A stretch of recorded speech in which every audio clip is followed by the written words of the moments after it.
I know things are very frustrating here in Canada within politics and the news, but this is also one of the best and most historic moments in Canada because people have the opportunity to get news, to get, their information from so many different sources.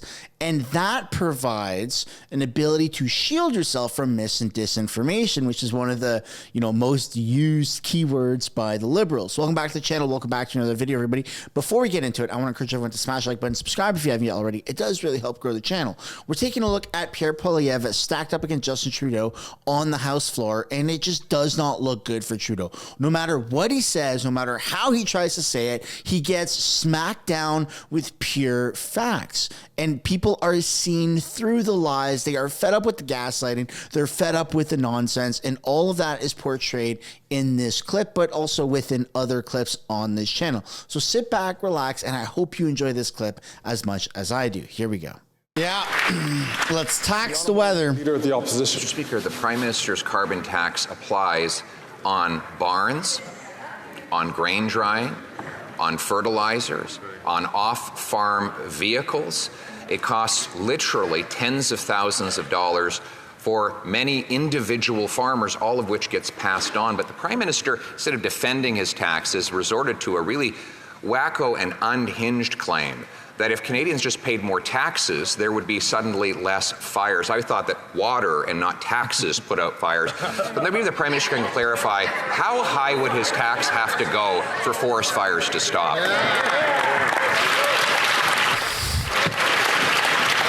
Oh my God, I almost spat out my coffee. Holy shit!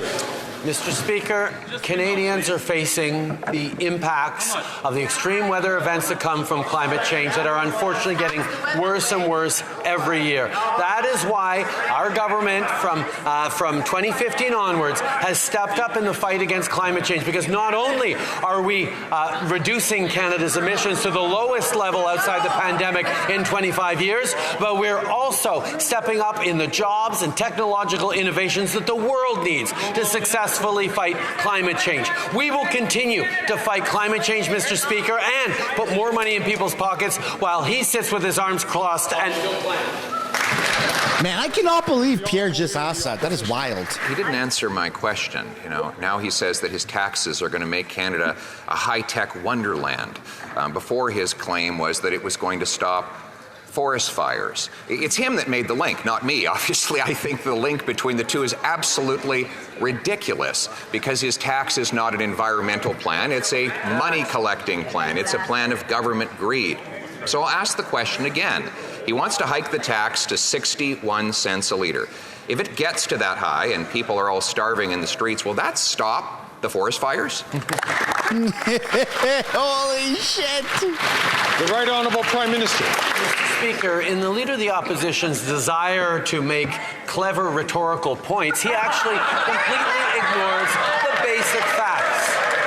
The price on pollution is revenue neutral for the federal government. That means the money that comes in for the price on pollution, for the carbon tax, gets returned to the jurisdictions, and is why the Parliamentary Budget Officer found 8 out of 10 Canadian families in jurisdictions where the carbon price applies do better with the Canada carbon rebate that comes in 4 times a year than the price on pollution costs them. That's a plan to fight climate change and put money in people's pockets.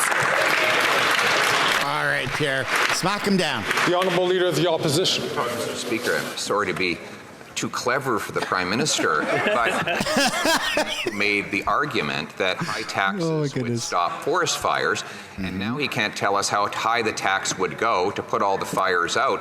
He went on now to say that his tax is revenue neutral.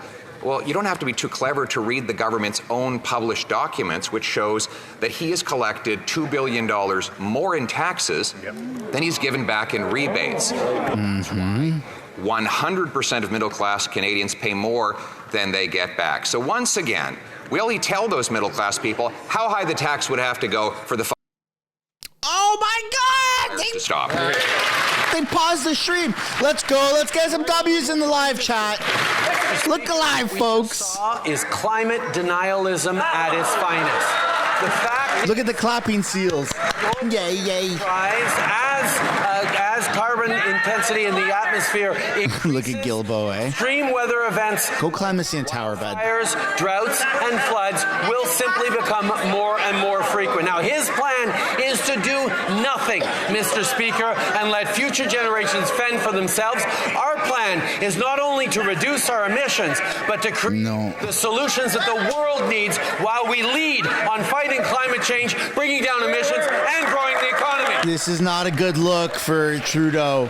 Pierre has him pinned against the wall. How much money to put out fires? How much? The honourable member for Ballet. Years, this Prime Minister is not worth the cost of housing, which has doubled.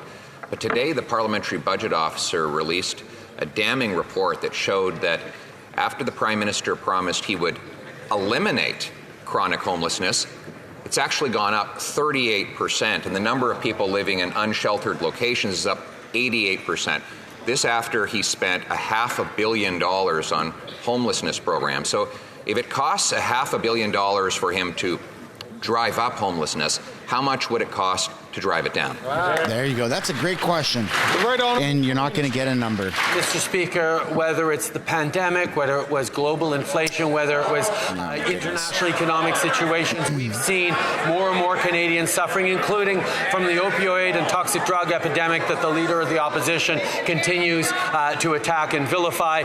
The reality is, Mr. Speaker, we've invested billions in countering homelessness, and we're going to continue to invest in eliminating encampments and supporting Canadians and communities, in vulnerable communities across the country. The Leader of the Opposition's solution is to do less to fight homelessness, to invest less in vulnerable people. That's what he's doing when he votes against our current budget. The Honourable Leader of the Opposition. Again, he brags about his billions in spending, Mr. Speaker. People can't live in billions. They live in homes, and his billions build bureaucracies that block those homes. In 2015, there were 284 homeless people in Halifax. Now, there's 1,211. Wow.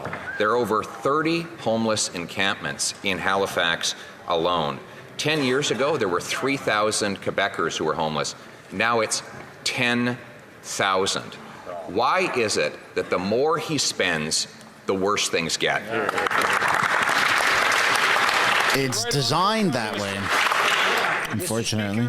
This government has chosen to invest to support Canadians through difficult times. We saw it through the pandemic, where we stepped up to put money in Canadians' pockets, money in community organizations, money in businesses and restaurants, in mom-and-pop shops right across the country, and we came out of it stronger economically. We restored full employment faster than the United States. We know that investing when people need supports is the right way to build for the future. Confident countries invest in themselves. What the Leader of the Opposition is proposing is austerity and cuts to programs at exactly the time that Canadians need them. The Honourable Leader of the Opposition. Not a good day for Trudeau. Canadians are already living through austerity, according to a PBO report. It has shown that since the Prime Minister promised to eliminate homelessness, it has increased by 38%. The number of homeless people in Quebec has risen from 3,000 to 10,000, Mr. Speaker. Yes, true, he's spending more money, that he's making everything more expensive. But when will he recognize that big government in Ottawa will never end homelessness? The Right Honourable Prime Minister, Mr. Speaker, no one in this country thinks that a Conservative government that will cut and offer austerity will help fight homelessness in our country. That's not how things work. It takes investment in housing that is affordable. It takes investment in programs to support people who are homeless. It takes investment in programs based on compassion and data to fight drug issues. This is the investment that is necessary. But he's just proposing cuts and austerity while Canadians are suffering. But we are here to invest in vulnerable communities. The Honourable Leader of the Opposition. Devastating reports in one day demonstrate the NDP Liberal Prime Minister is not worth the cost. First, we had Food Banks Canada and the Salvation Army that say record numbers are forced to go to food banks, that over half of people are worse off than they were a year ago. And now the PBO says there is more homelessness. There's more homelessness and hunger. He's got three explanations. One, he can blame the rest of the world for his mistakes. Two, he can promise more of the spending that caused the problem. Or three, he can own up and admit that he caused the misery Canadians are living. I mean, Prime Minister. Mr. Speaker, pretty cut and dry. The leader likes to going around saying Canada is broken. We choose instead to invest in Canadians, invest in supporting food banks, invest in community organizations that are on the front lines of supporting vulnerable Canadians, investing in the kinds of programs that are lifting Canadians up, like the 2 million vulnerable seniors who are now accessing health care, dental care for the first time. 100,000 people in just 22 days have gotten dental care when the Conservative Party has consistently voted against it and indeed tried to block it both in this House and across the country. We will continue to be there for Canadians.